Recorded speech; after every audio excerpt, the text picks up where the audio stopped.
السلام عليكم، ازيكم؟ النهارده هعمل معاكم اكله اقتصاديه جدا، طعمها جميل، مفيش حد ما بيحبش الطبق ده. تابعوني لاخر الفيديو. لو اول مره تشوفوني اشتركوا في القناه واعملوا لايك وشير عشان يوصلكم كل وصفاتي. معايا 4 بصلات غسلتهم كويس، هقطعهم بقى بالطريقه دي.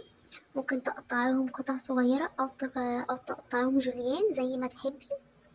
بعد كده بقى ما هقطعهم، انا ما ضفتش نشا عليهم خالص. البصل زي ما هو كده بدون اي اضافات. زيت ساخن بقى على النار كده، هنزل كده بالبصل، هنزل بالكمية كلها بالشكل دوا. انا معلية النار عليه.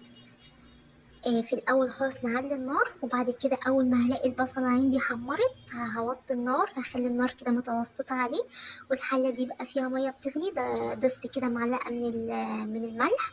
ودي شكل كده البصل. هطلع بقى البصل كده في نصفه بالشكل دوت.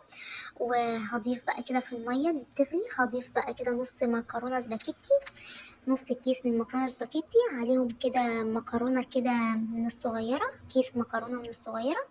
وهسيبهم بقى كده يتسلقوا حلة كده على النار. هضيف كده شوية من الزيت بتاع البصل، عليهم كده نص كوباية من الشعرية، وعليهم كوباية ونص من الرز. هقلبهم كويس مع بعض، وهضيف بقى كده نص معلقة من الكمون ومعلقة من الملح. هسيب بقى كده عندي الشعرية والرز كده يحمروا كويس، وهضيف بقى كده عندي المية بالشكل دوت. وهسيب بقى كده عندي الرز يستوي. هضيف بقى، اجيب حلة تاني، هضيف شوية برضو من الزيت بتاع البصل.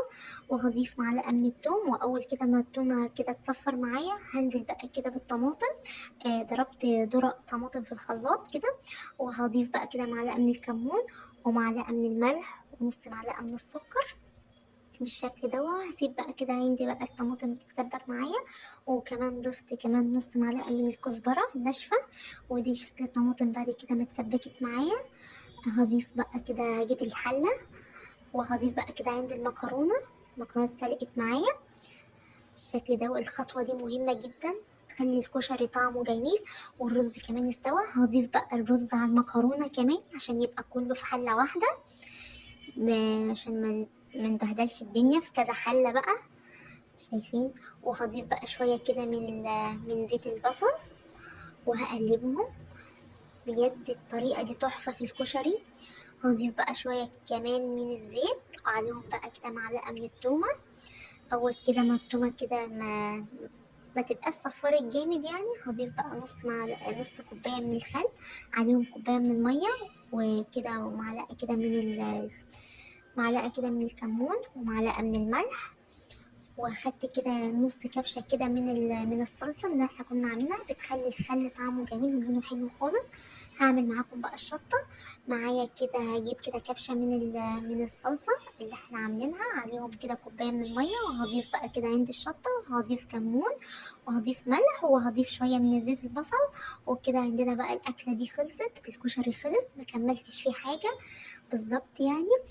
ممكن بقى اللي بيحب العدس والحمص ممكن يضيف، بس انا كانت الساعة 2 بالليل والاولاد طلبوا مني كشري، فطبعا قلت لا لازم اعمل لهم. وما كانش عندي ولا حمص ولا كان عندي عدس، بس اتصرفت طبعا.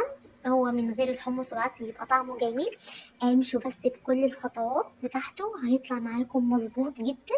وما تنسوش بقى تعملوا لي لايك وشير.